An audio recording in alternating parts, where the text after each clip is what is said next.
We all know Ethel Kennedy as the widow of Robert F. Kennedy, the woman who stood beside him through his political battles, tragedies, and triumphs. But what about the family she came from? The Skakels weren't just wealthy, they were wildly complex.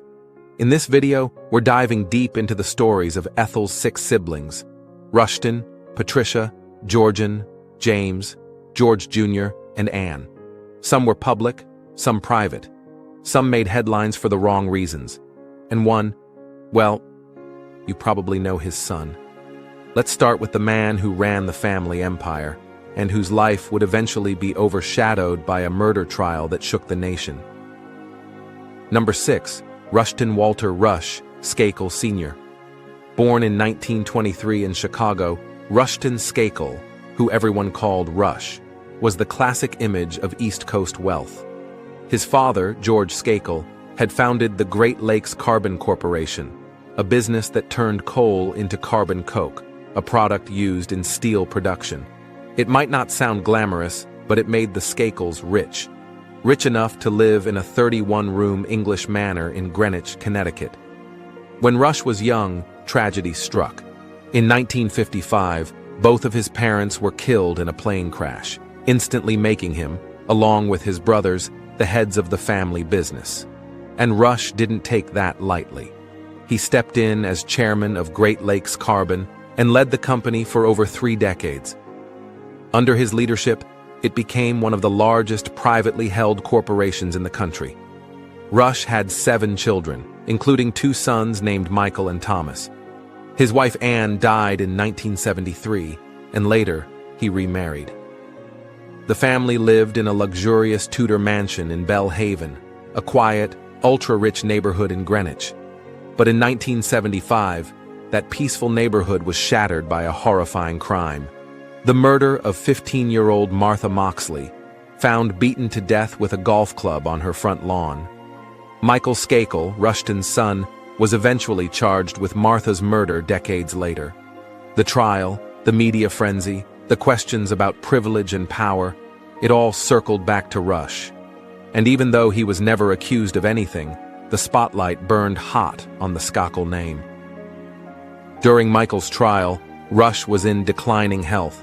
He was suffering from frontal lobe dementia, and he passed away in 2003, just 1 year after his son was convicted. He died in Florida at the age of 79 and was buried in St. Mary Cemetery back in Greenwich. Number 5, Anne Brannock Skakel. Anne was born in 1892 in Paterson, New Jersey. She married George Skakel in 1917. He was a Protestant of Dutch descent, and she was a devout Catholic Irish-American. But love won, and Anne made sure all 7 of their children were raised in the Catholic faith. And when I say devout, I mean it. This woman didn't just go to church, she lived it. Anne raised her children in a 31-room estate in Greenwich, where daily mass, religious iconography, and large family dinners were the norm. She cooked for 20 people every night like it was no big deal and hosted endless family events.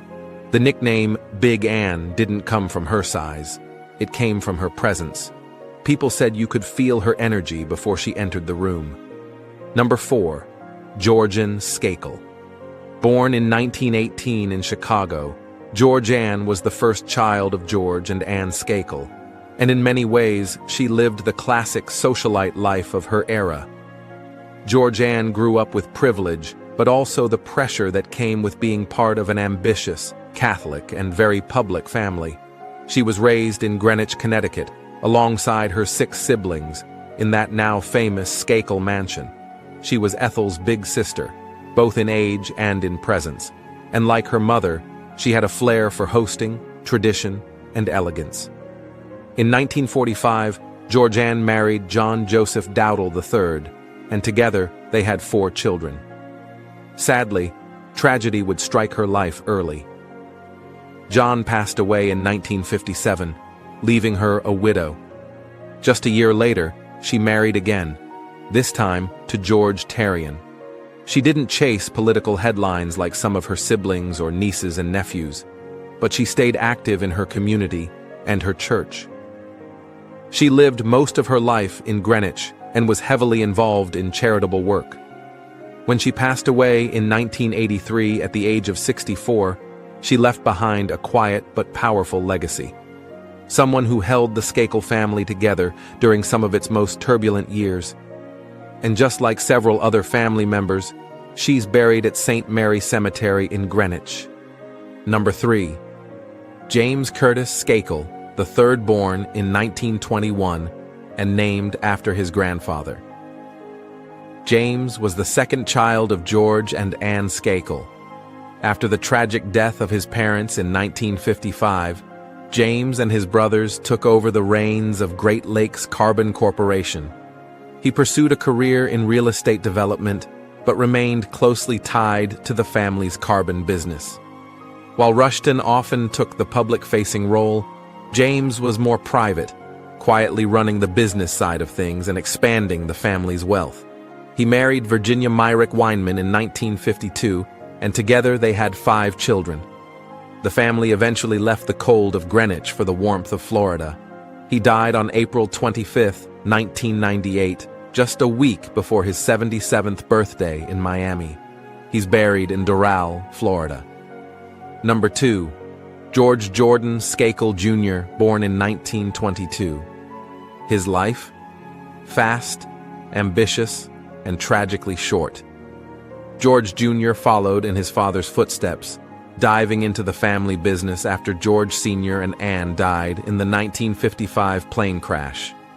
Along with his brothers, he helped run Great Lakes Carbon Corporation and later served as president of both the New York and Los Angeles branches of the company. He attended Amherst College and was part of the Sigma fraternity. He was known as charming, bright, and business savvy. In 1951, he married Joan Patricia Caroon, and they had 2 children together. But in 1966, just over a decade after his parents' tragic plane crash, George Jr. would also die in an aircraft accident. He was just 44 years old. The crash happened during a hunting trip near Riggins, Idaho. George Jr. was aboard a single-engine Cessna with 4 others when it went down. Everyone on board died. Another plane crash. Another massive tragedy for a family that had already suffered too many. He too is buried at St. Mary Cemetery in Greenwich, joining his parents and siblings in what feels like the spiritual center of the Skakel family. Number 1. Patricia Sistine, Pat Skakel Cuff. Born in 1925 in Chicago, Patricia, known as Pat, was one of the quieter Skakel siblings, but she ended up marrying into a different kind of power. In 1949, she married an Irish architect named Luan Peter Cuff. The man had studied under legendary architect Walter Gropius at Harvard. Talk about smart choices. Soon after, Pat relocated to Ireland. She raised her family in the quiet coastal town of Dunlaogair and embraced a more European life, far away from the buzzing chaos of the Kennedys and American fame. But her family would still find its way into the spotlight. One of her children, Ciaran Cuffa, would go on to become a high-profile politician in Ireland. He served as a member of the European Parliament for the Green Party and has held various government roles. Not bad for a Skakel who swapped Manhattan society for Irish politics. Patricia passed away in 2000 at the age of 75. She's buried in Bray, County Wicklow. Her legacy isn't loud, but it's lasting. A bridge between 2 countries, 2 cultures, and 2 very different versions of the Skakel story. She was loud, she was funny, she was tough as nails, and she made sure her kids knew the value of faith and discipline, even if they were living in luxury. Sadly, Anne's life came to a tragic end. On October 3, 1955, she and her husband George died in a private plane crash near Union City, Oklahoma. She's buried at St. Mary Cemetery in Greenwich, alongside her husband. And in the middle of all this, Ethel Skakel Kennedy kept going.